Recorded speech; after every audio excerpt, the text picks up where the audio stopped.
John, Yochanan, chapter 18.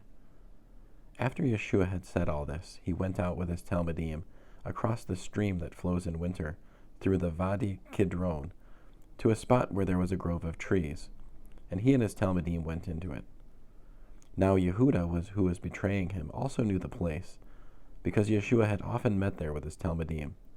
So Yehuda went there, taking with him a detachment of Roman soldiers and some temple guards provided by the head Kohanim and the Parushim. They carried weapons, lanterns, and torches. Yeshua, who knew everything that was going to happen to him, went out and asked them, "Whom do you want?" "Yeshua from Nazareth," they answered. He said to them, "I am." Also standing with them was Yehuda, the one who was betraying him. When he said, "I am," they went backward from him and fell to the ground.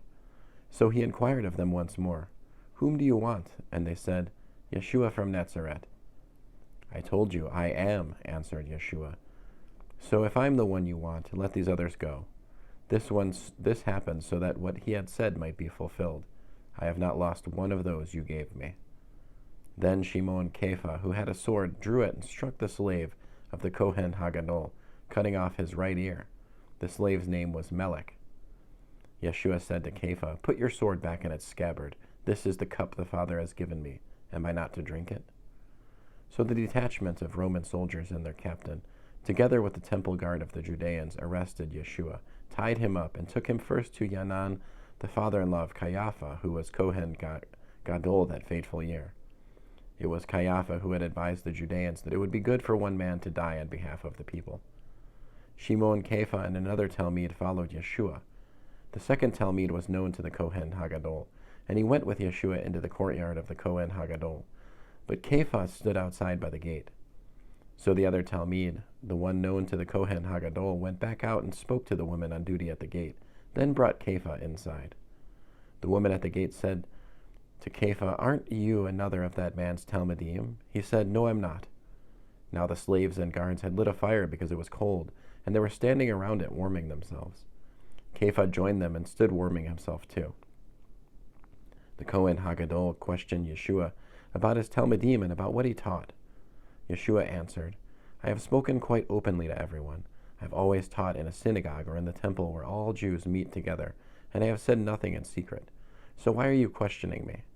Question the ones who heard what I said to them. Look, they know what I said." At these words, one of the guards standing by slapped Yeshua in the face and said, "This is how you talk to the Kohen Hagadol?" Yeshua answered him, "If I said something wrong, state publicly what was wrong. But if I was right, why are you hitting me?"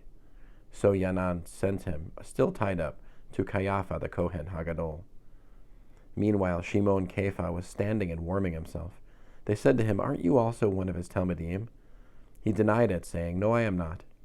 One of the slaves of the Kohen Hagadol, a relative of the man whose ear Kepha had cut off, said, "Didn't I see you with him in the grove of trees?"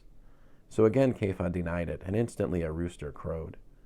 They led Yeshua from Caiaphas to the governor's headquarters. By now it was early morning. They did not enter the headquarters building because they didn't want to become ritually defiled and thus unable to eat the Pesach meal. So Pilate went outside to them and said, "What charge are you bringing against this man?" They answered, If he hadn't done something wrong, we wouldn't have brought him to you." Pilate said to them, "You take him and judge him according to your own law."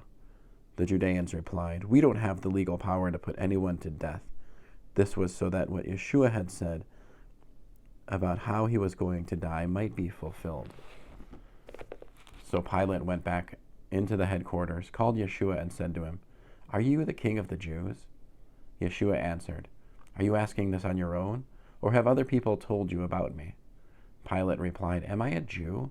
Your own nation and head Kohanim have handed you over to me. What have you done?" Yeshua answered, "My kingship does not derive its authority from this world's order of things. If it did, my men would have fought to keep me from being arrested by the Judeans.